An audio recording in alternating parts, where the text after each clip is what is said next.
Everybody has seen what happened this past weekend, so I kind of want to know what was going through your mind when NASCAR gets over the radio, tells you to park it, and then all that happens.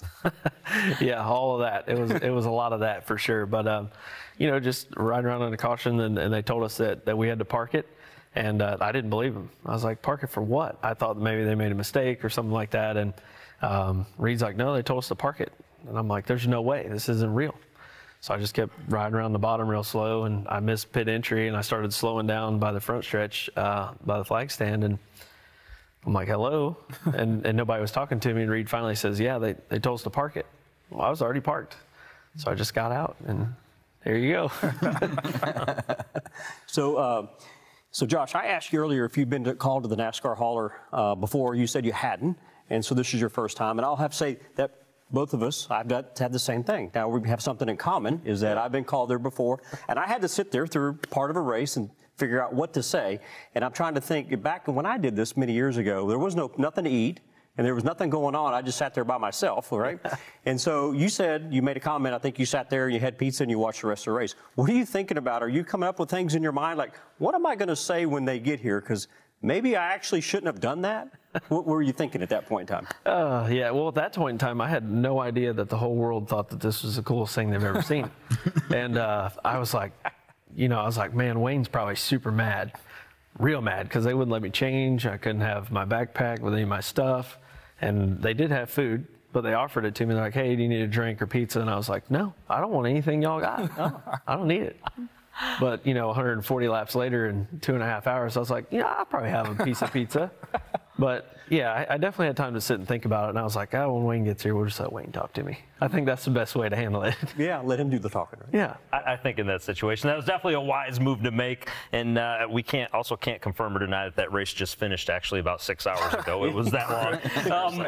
When we think up to this coming weekend, Josh, you know that you've been suspended. You're out of the race car this weekend. You guys are a small race team. What is the impact for your small team this weekend with you not being in the race car? I think the biggest thing is, luckily we've got Alex LeBay in the car this weekend. Super good road racer. And I told Mario, I was like, he's my guy. Alex been good friends, and I think that's going to be beneficial for us. He's a road course guy, right? We're going to Dakota. Yep. But the downfall is the driver's points. At the end of the year, we need to be in the top 20 in driver's points so we could, get some of those funds to propel us through the off season.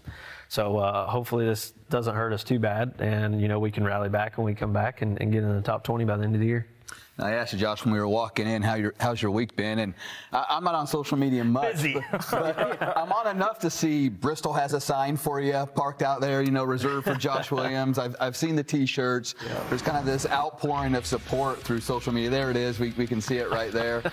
And to be honest, Josh, when I first looked at that, I said reserved for, and I didn't even see the name. And I'm like, what's going on there? And then I read it and thought, oh, this is pretty obvious right here. So it wasn't at the start-finish line. You see the heart sign there.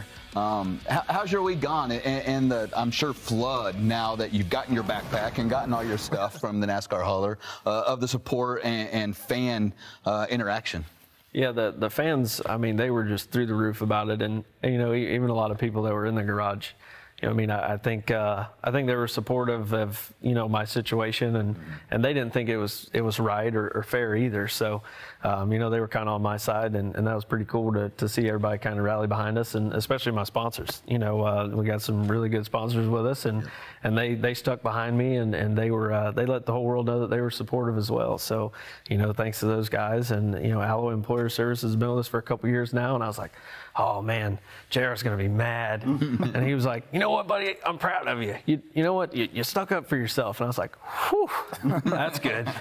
I know that we've been focusing on what happened last weekend and you getting out of the race car, and obviously that's been the big storyline. But you outside of the race car, Josh, you do a lot of other ththings. You do hospital visits. You go and help out kids in so many different ways. Tell us a little bit about that. Yeah, we started our hospital tour, 2015. A mutual friend of ours, they had a family member that was in the hospital. She was battling leukemia, and she called it her hospital.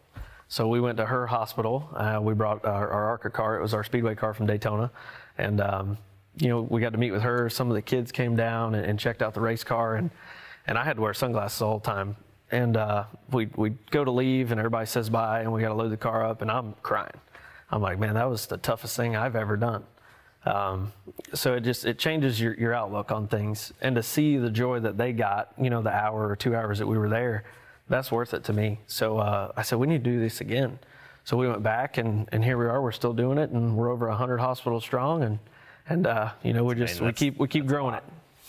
Yeah, so obviously I was watching, looked up more about you today than maybe I did last weekend, looking up. And so you have the virtual machine that you're at the race car. And how does that work? I mean, so that you can interact with the kids and they follow you around. Tell us how that works with one of your sponsors. That's super cool. So Omni Labs, they came on board a couple years ago, and it's a robot. It has a iPad on top.